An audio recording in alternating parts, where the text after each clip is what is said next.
Back to my channel study learner. ये CTET previous year और subject है EVS. तो ये सब ईवीएस हैं जो सीटेट के प्रीवियस ईयर क्वेश्चन है। तो क्वेश्चन देखेंगे हम। ईवीएस का है तो क्वेश्चन नंबर 61 है, जो कि ईवीएस प्रैक्टिस में 61 से स्टार्ट हुआ है। तो क्वेश्चन नंबर 1 है। वैसे तो ये क्वेश्चन है, निम्नलिखित में सत्य का कथन चुनिए। और इन टॉपिक में मैं व्याख्या भी इसमें है वो भी बताऊंगी।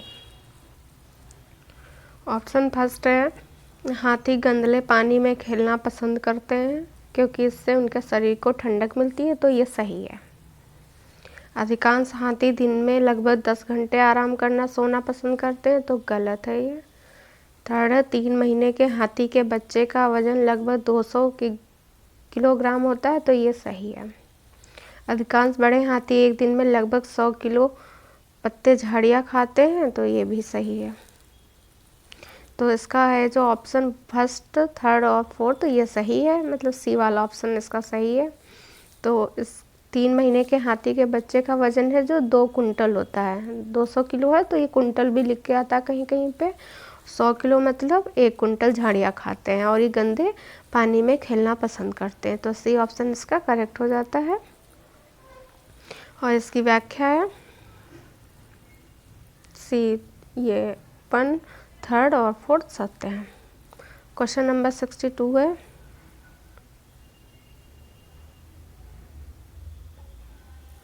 मधुबनी चित्रकला के बारे में सही कथन चुनिए। तो मधुबनी चित्रकला के बारे में सही कथन चुनना है। तो इन चित्रों को बनाने में नील, हल्दी, बेल, फूल, पेड़ों के रंगों आदि का इस्तेमाल किया जाता है। तो ये सही है, क्योंकि ये चित्रकला है, इसमें जो भी प्राकृतिक चीज़ें हैं उन्हीं का इस्तेमाल किया जाता है। और इन चित्रों में इंसान, जानवर, पेड़, फूल, पक्षी आदि दिखाए जाते हैं। तो ये भी सही है।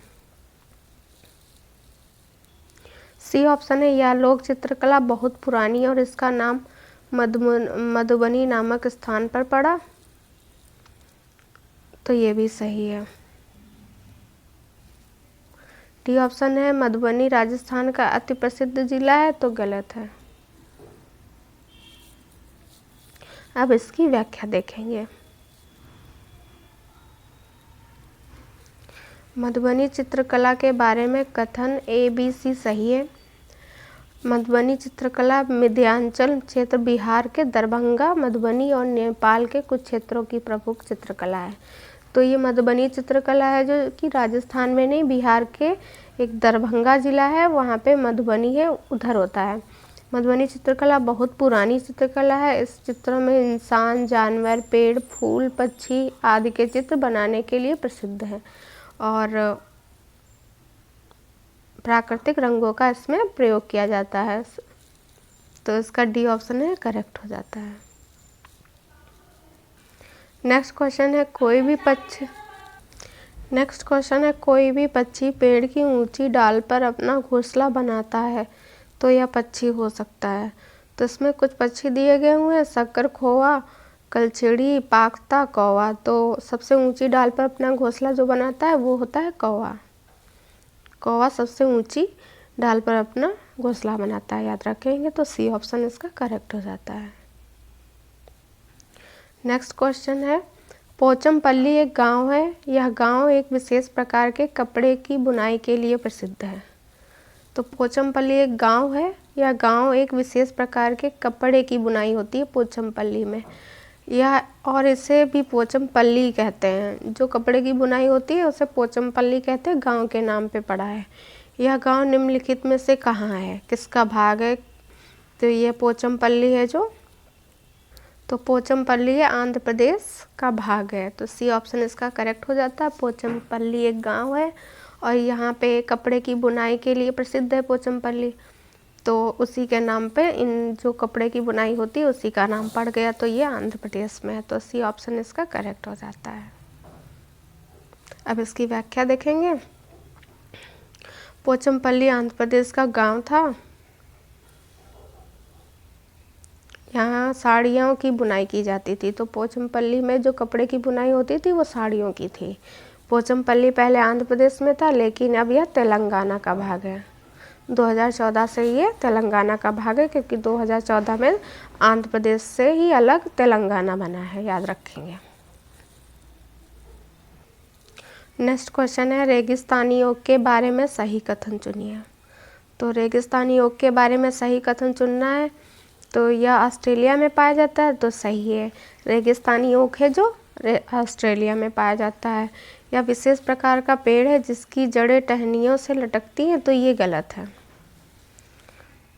सी है, इस पेड़ की जड़ें जमीन में उस गहराई तक जाती हैं जहाँ तक कि पानी नहीं पहुँचा है, क्योंकि राजस्थानी ओक है और तो इसलिए जड़ें वहाँ तक गहराई तक जाती हैं जहाँ तक पानी ना पहुँचा है वहाँ तक।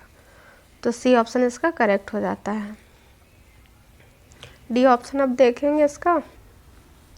इस पेड़ के तने में पानी जमा होता रहता है और स्थानीय लोग पतले पाइप का उपयोग करके इस पानी को पीते हैं, तो ये भी करेक्ट हो गया। तो इसका A C D B option correct हो जाता है। ये ऑस्ट्रेलिया के रेगिस्तान में होता है रेगिस्तानी योग, और ये जहाँ इसकी जड़ें हैं जो लंबी नीचे गहराई तक पहुँच जाती हैं जहाँ तक कि पानी ना होता है। डी ऑप्शन है, इस पेड़ के तने में पानी जमा होता रहता है और स्थानीय लोग पतले पाइप का उपयोग करके इस पानी को पीते हैं, तो बी ऑप्शन इसका करेक्ट हो जाता है, ए सी डी। नेक्स्ट क्वेश्चन है, अबू धाबी के विषय में सही कथन चुनिए। तो अबू धाबी या रेगिस्तानी इलाके में है, तो ये करेक्ट है। ए ऑप्शन इसका सही है। अबू धाबी में पानी पेट्रोल से महंगा है, तो ये भी सही है। यहाँ की स्थानीय भाषा अरबी है, ये भी सही है। डी ऑप्शन है, अबू धाबी की मुद्रा रुपए को दीनार कहते हैं, तो ये गलत है। तो इसका डी ऑप्शन करेक्ट हो जाता है, ए बी सी। या रेगिस्तानी इलाके में है, अबू धाबी में पानी पेट्रोल से महंगा है, यहाँ की स्थानीय भाषा अरबी है। नेक्स्ट क्वेश्चन है, कुछ जानवर रात में जागते हैं, ये जानवर हर चीज़ को जिन रंगों में देखते हैं वे हैं।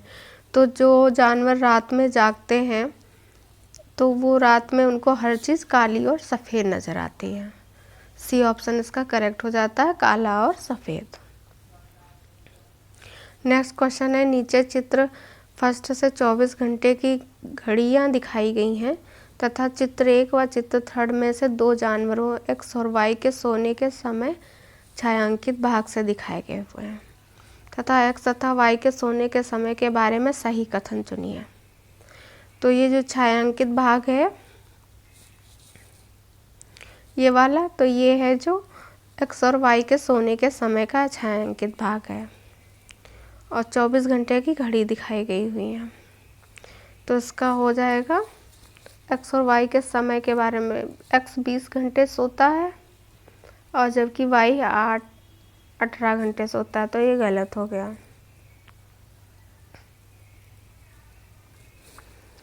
तो एक्स 18 घंटे सोता है, वाई 4 घंटे सोता है, तो ये भी गलत हो गया। सी ऑप्शन देखेंगे, 4 घंटे सोता है एक्स जबकि वाई 18 घंटे सोता है।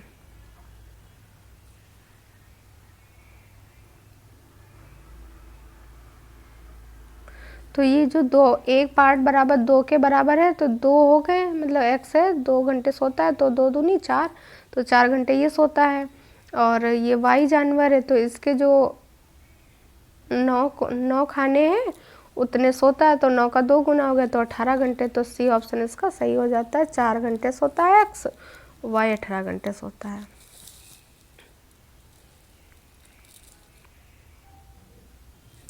नेक्स्ट क्वेश्चन है, मृत सागर क्या है।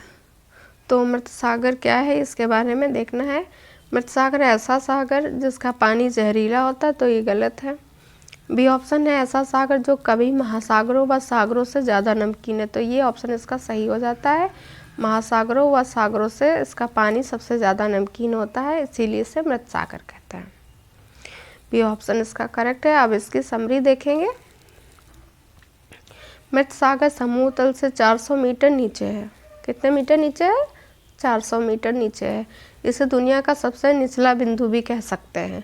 इसका घनत्व तो सबसे अधिक होता है, इसमें कोई मछली जीवित नहीं बचती। ये याद रखेंगे, इम्पोर्टेंट है, क्योंकि इसका घनत्व तो बहुत ही अधिक होता है, इसलिए इसमें कोई भी मछली जीवित नहीं बचती। मृत सागर में प्रचुर मात्रा में खनिज पाए जाते हैं। साधारण जल की तुलना में 20 गुना ज़्यादा ब्रोमीन, 50 गुना ज़्यादा मैग्नीशियम, 10 गुना ज़्यादा आयोडीन होता है। तो ये याद रखेंगे, इसको एक बार देख लेंगे।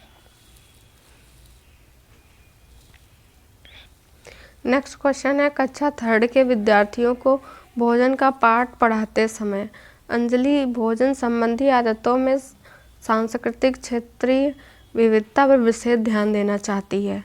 नीचे दिए गए अधिगम अवसरों में किसके द्वारा विद्यार्थियों को वांछित जानकारी दी जा सकती है? तो ए ऑप्शन देखेंगे पहले इसका। विभिन्न क्षेत्रों संस्कृतियों के भोजन को दर्शाने वाले चार्ट का उपयोग करके और उनकी व्याख्या करना। तो ये गलत है। जहाँ पे व्याख्या करना और ये सब हो जाए तो वो गलत ही होता है ज़्यादातर। बी ऑप्शन है, विभिन्न क्षेत्रों संस्कृतियों और विद्यार्थियों को उनके घरों में खाए जाने वाले भोजन मंगाकर प्रदर्शित करना, सहपाठियों को सूचनाओं का आदान प्रदान करना। तो ये ऑप्शन इसका करेक्ट हो जाता है। जहाँ पे भी सूचनाओं का आदान प्रदान और प्रदर्शन करना ये चीज़ें दिख जाए तो वो ऑप्शन सही होता है, इसका ट्रिक होता है। नेक्स्ट क्वेश्चन है, कक्षा 5 के विद्यार्थियों को पर्यावरण की चिंताओं के बारे में पढ़ाते समय प्रीति प्रदूषण पर अधिक बल देना चाहती है।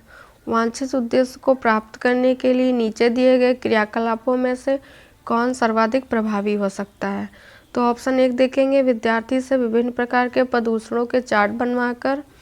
बी ऑप्शन है, विद्यार्थियों को शैक्षणिक भ्रमण पर ले जाकर किसी प्रदूषित नदी को दिखाकर। जिसमें शैक्षणिक भ्रमण हो और किसी चीज़ को दिखाकर बताया जाए तो वो ऑप्शन सही होता है और सर्वाधिक प्रभावी भी होता है।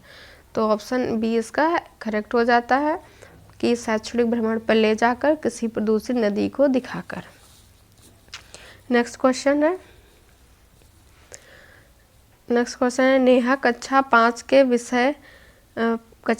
के EVS विषय में नीचे दी गई मूल्यांकन तकनीक का उपयोग करती है।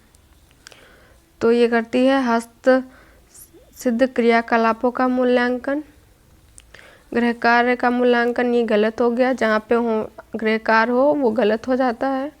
परियोजना कार्य का मूल्यांकन, ये भी गलत है। मौखिक परीक्षा, तो मौखिक परीक्षा कराती हो हस्त से सिद्ध क्रियाकलाप, तो बी ऑप्शन इसका करेक्ट हो जाता है।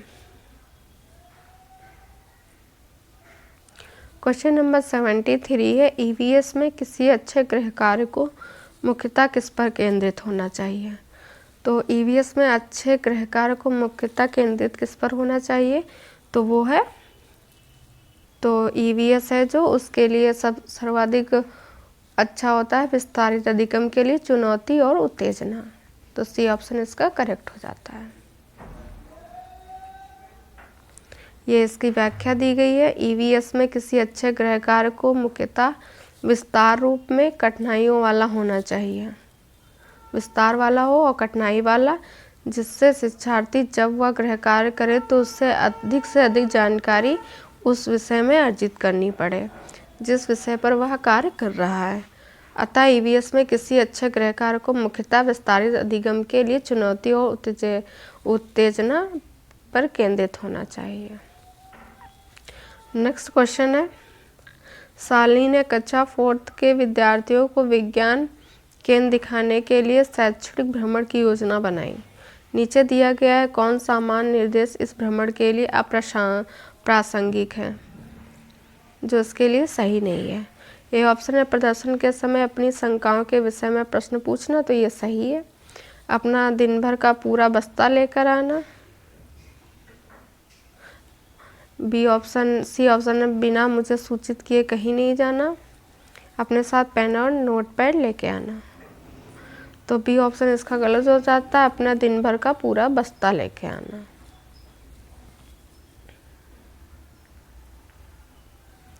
देखो यहाँ पे बी ऑप्शन है, तो इसका समरी दिया गया हुआ, शालिनी ने कक्षा 4 के विद्यार्थियों को अगर विज्ञान केंद्र दिखाने के लिए शैक्षिक भ्रमण पर ले जाती है तो सालनी शिक्षार्थियों को यह निर्देश नहीं देगी कि वह अपने पूरे दिन का बस्ता लेकर चले, क्योंकि वह शिक्षार्थियों को शैक्षिक भ्रमण के लिए ले जाती है, किसी विद्यालय में नहीं। अगर वो घूमने गए हैं या किसी चीज़ को देखने गए हैं तो वो वहाँ पे अपना बस्ता लेकर नहीं जाएंगे, क्योंकि विद्यालय में नहीं जा रहे हैं।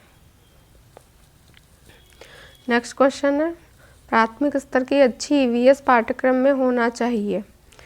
तो ये क्वेश्चन है, प्राथमिक स्तर पर अच्छी ईवीएस पाठचर्या में होना चाहिए। तो प्राथमिक स्तर पर जो ईवीएस होती है उसमें अच्छा पाठचर्या में क्या क्या होना चाहिए, तो उसमें है अपने आसपास को खोजने के अवसर प्रदान करना है। तो बी ऑप्शन इसका करेक्ट हो जाता है, अपने आसपास को खोजने के अवसर, जहाँ पे अवसर हो और आसपास खोजने हो, ये सब देख लेंगे, कीवर्ड हैं ये जहाँ पे हो, तो ये ऑप्शन सही होता है। बी ऑप्शन इसका करेक्ट है।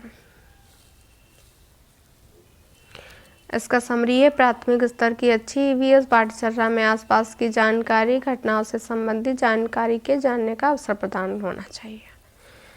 क्वेश्चन नंबर 76 है, प्राथमिक स्तर की ईवीएस पाठ्य पुस्तकों में कविताएं और कहानियां सम्मिलित करने का कारण क्या है। तो ईवीएस में पाठ्य पुस्तकों में जो कविताएं और कहानियां होती हैं उनको उसमें शामिल करने का कारण होता है विद्यार्थियों में विषय के अधिगम में आमोद प्रमोद प्रदान करना। ये बी ऑप्शन इसका करेक्ट हो जाता है। इसकी समरी है, प्राथमिक स्तर की ईवीएस पाठ्य पुस्तकों में कविताएं और कहानियां सम्मिलित करने का कारण है कि जब शिक्षार्थी को ईवीएस पुस्तकों का अध्ययन कराया जाए तथा अभ्यास कराया जाए तो विद्यार्थियों को विषय संबंधित कुछ आमोद प्रमोद अर्थात आनंद प्रदान कराया जा सके। इसलिए इसमें कहानी और कविता सम्मिलित होती हैं ताकि उन्हें इसमें रुचि बनी रहे, आनंद बना रहे। बी ऑप्शन इसका करेक्ट हो जाता है। क्वेश्चन है 77, 4 भावी शिक्षकों से कक्षा 5 के विद्यार्थियों के लिए मूल विषय यात्रा पर प्रस्तुतिकरण बनाने के लिए कहा गया। तो टॉपिक था इनका यात्रा। प्रत्येक ने निम्नलिखित नीतियों में से किसी एक पर मुख्य रूप से केंद्रित किया। तो ऑप्शन देखेंगे इसके, बच्चों से कक्षा 5 के थे, उनके यात्री उनका टॉपिक था, उस पे करने के लिए दिया गया था। तो यात्री ए ऑप्शन देखेंगे, यात्रा के विभिन्न साधनों विधियों को दर्शाने वाले चार्ट का उपयोग और उनकी व्याख्या। तो ये गलत है, क्योंकि यहाँ पे देखो कीवर्ड है उनकी व्याख्या, तो व्याख्या जहाँ आती है वो गलत ही हो जाता है। तो बी ऑप्शन है, पाठ्य पुस्तक की विषय वस्तु के उपयोग द्वारा यात्रा की विभिन्न विधियों की व्याख्या। तो ये भी गलत है। यात्रियों से यात्रा के विभिन्न साधनों के लिए चित्र एकत्र करके स्पेक बुक बनाने के लिए कहना, ये गलत है। और डी ऑप्शन देखेंगे, विद्यार्थियों से यात्रा में उपयोग किए गए विभिन्न साधनों के अनुभवों का वर्णन करना। जहाँ पे अनुभवों का वर्णन होता है वो पॉजिटिव कीवर्ड है, ये कीवर्ड याद रखेंगे, वो आंसर राइट हो जाता है। और ये इसका प्रस्तुति वो समरी है, भावी शिक्षकों की से कक्षा 5 के विद्यार्थियों के लिए मूल विषय था यात्रा पर प्रस्तुतिकरण बनाने के लिए कहा गया। तो प्रत्येक शिक्षक विद्यार्थियों से यात्रा में उपयोग किए गए साधनों के अनुभवों का वर्णन के लिए कहा कि जो भी साधन उसमें उपयोग किए गए उनका अनुभव बताइए। तो क्वेश्चन नेक्स्ट है 78, कक्षा 5 की ईवीएस की पाठ्य पुस्तक के किसी पाठ में सोचिए और चर्चा कीजिए। भाग में नीचे दिया गया कथन लिखा है, यदि आपके गांव अथवा शहर में 1 सप्ताह तक पेट्रोल डीजल ना हो तो क्या होगा। इस कथन का मुख्य उद्देश्य क्या है, ये बताना है। तो ये ऑप्शन देखेंगे, छात्रों को तेल के न्याय संगत उपयोग के बारे में संवेदनशील बनाना।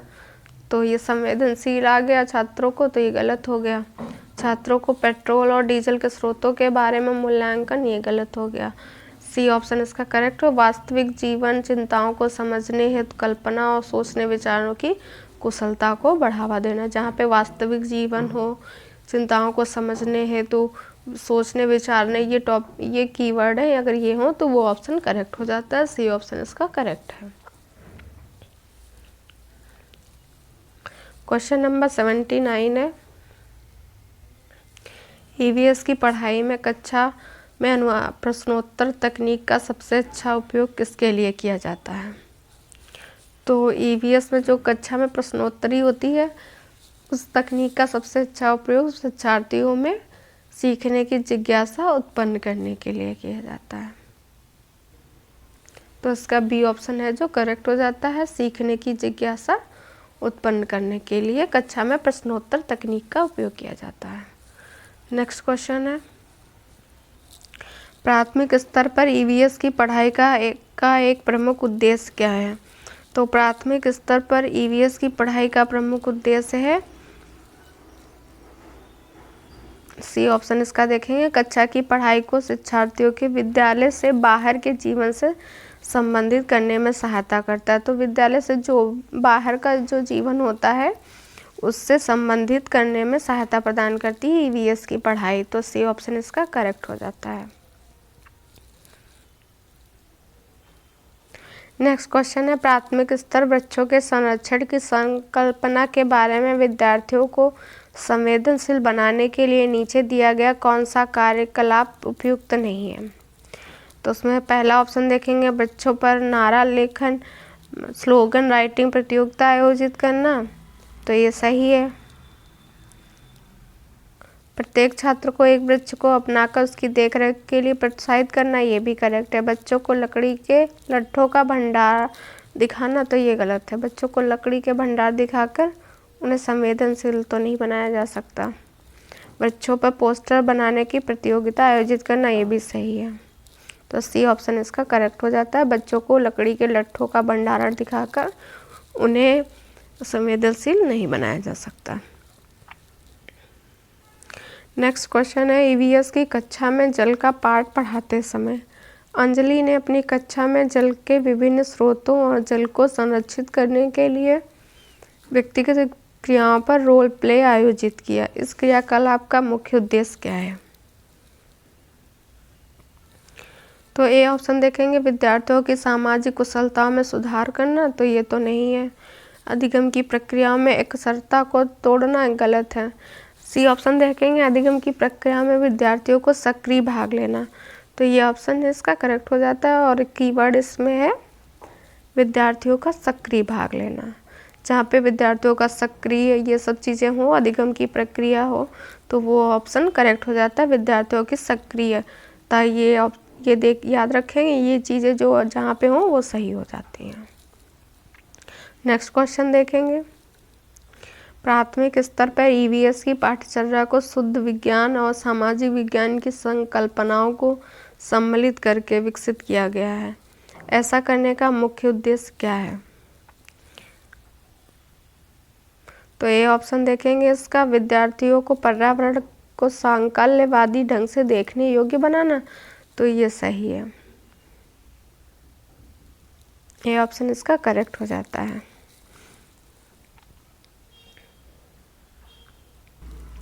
नेक्स्ट क्वेश्चन है, ईवीएस कक्षा में सामाजिक असमानताओं पर अधिक बल देने के लिए निम्नलिखित में से कौन सा अधिक प्रभावी अधिगम होगा? तो ए ऑप्शन देखेंगे, संबंधित मामलों समस्याओं पर वीडियो फिल्म दिखाना। तो इतना अधिक बल तो नहीं होता है इससे वीडियो दिखाने से। ये ऑप्शन इसका गलत हो जाता है। संबंधित मामलों पर विशिष्ट भाषण दे के भी कोई भी सामाजिक असमानताओं को दूर नहीं किया जा सकता। तो ये भी गलत हो गया। सी ऑप्शन है, संबंधित मामलों पर क्विज प्रतियोगिता का संचालन करके। तो ये भी गलत हो गया। तो विद्यार्थियों को समूह परियोजनाओं का भार अपने ऊपर लेने के लिए कहना। अगर आप विद्यार्थियों से उन परियोजना का भार अपने ऊपर लेने के लिए कहेंगे तो उन्हें सामाजिक असमानताओं को समझ अच्छे से आएगी। तो डी ऑप्शन इसका करेक्ट हो जाता है। नेक्स्ट क्वेश्चन है, पसंद नापसंद के बारे में चर्चा करते समय किसी छात्र ने कहा, मुझे और मेरी माँ दोनों को सांप खाना पसंद है। जब भी हमारे सांप खाने की इच्छा होती है तो हम पास के किसी होटल में जाकर लिंग हू फेन खाते हैं। तो यह छात्र कहाँ के हो सकते हैं? ये इम्पोर्टेंट क्वेश्चन है, ये बहुत बार रिपीट भी हुआ है और इसका आंसर हो जाता है हांगकांग में है जो लिंग हू फेन खाते हैं, जो कि सांप से बने हुए होते हैं। उसका खाने का नाम है लिंगहू फेन। बी ऑप्शन इसका करेक्ट हो जाता है। नेक्स्ट क्वेश्चन है ब्रेल लिपि के बारे में नीचे दिए गए कथनों का अध्ययन कीजिए। तो ए ऑप्शन है ब्रेल को मोटे कागज पर उभरे हुए बनाकर लिखा जाता है, तो ये सही है। फर्स्ट वाला है जो सही है। यह लिपि 8 बिंदुओं पर आधारित होती है।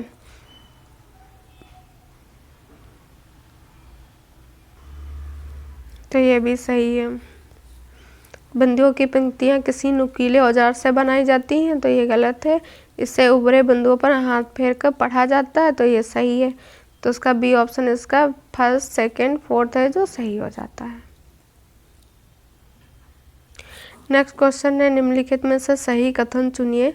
जिन जानवरों के बाहरी कान व शरीर पर बाल होते हैं वे बच्चे देते हैं। तो ए ऑप्शन इसका करेक्ट है। जिन जानवरों के बाहरी कान व शरीर पर बाल होते हैं वे बच्चे देते हैं। बी ऑप्शन देखें, जिन जानवरों के बाहरी कान व शरीर पर बाल नहीं होते हैं वो अंडे देते हैं, तो ये करेक्ट है। जिन जानवरों के बाहरी कान व शरीर पर बाल नहीं होते वे बच्चे देते हैं, तो ये गलत है, ये भी गलत है। ए और बी सही है, तो इसका डी ऑप्शन सही हो जाता है, ए और बी। नेक्स्ट क्वेश्चन देखेंगे। क्वेश्चन नंबर 88 है मधुमक्खी पालन के विषय में सही कथन चुनिए। तो ए है मधुमक्खी पालन शुरू करने का सबसे अच्छा समय जनवरी से मार्च तक है, तो ये सही है। सेकेंड है लीची के फूल मधुमक्खियों को लुभाते, तो कोई भी फूल होते हैं वो मधुमक्खियों को लुभाते, केवल लीची के फूल ही नहीं, तो ये गलत हो जाता है इसमें। थर्ड वाला है मधुमक्खी पालन और उनके द्वारा उत्पादित शहद का भंडारण करने के लिए बक्सों की आवश्यकता होती है, तो सही है ये। तो इसमें फर्स्ट और थर्ड सही हो गया। ये इसका समय होता है जनवरी से मार्च होता है और इसमें बक्सों की आवश्यकता होती है। अब फोर्थ ऑप्शन देखेंगे इसका। मधुमक्खी के लिए मीठा घोल बनाने के लिए चीनी खरीदी जाती है, तो ये भी सही है। तो इसका सी ऑप्शन सही हो जाता है, सेकेंड, थर्ड और फोर्थ। नंबर 90 है नीचे दिए गए कौन सी जानकारी एक आरक्षित रेल टिकट से प्राप्त की जा सकती है।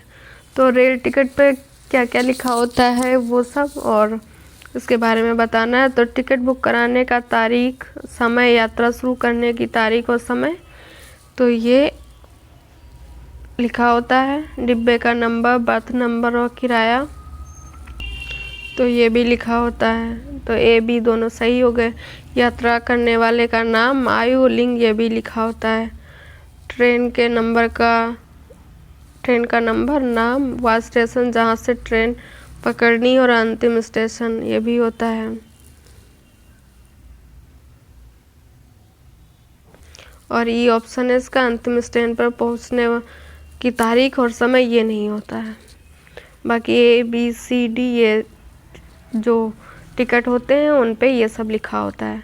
तो इसका ऑप्शन है जो बी सही हो जाता है, ए बी सी डी। ये ट्रेन के टिकट पे ये सब जानकारी प्राप्त की जा सकती है। तो ये थे ईवीएस के प्रीवियस ईयर 2014 का क्वेश्चन पेपर। अगर आपको ये क्लास पसंद आई हो तो लाइक, शेयर और सब्सक्राइब करिएगा।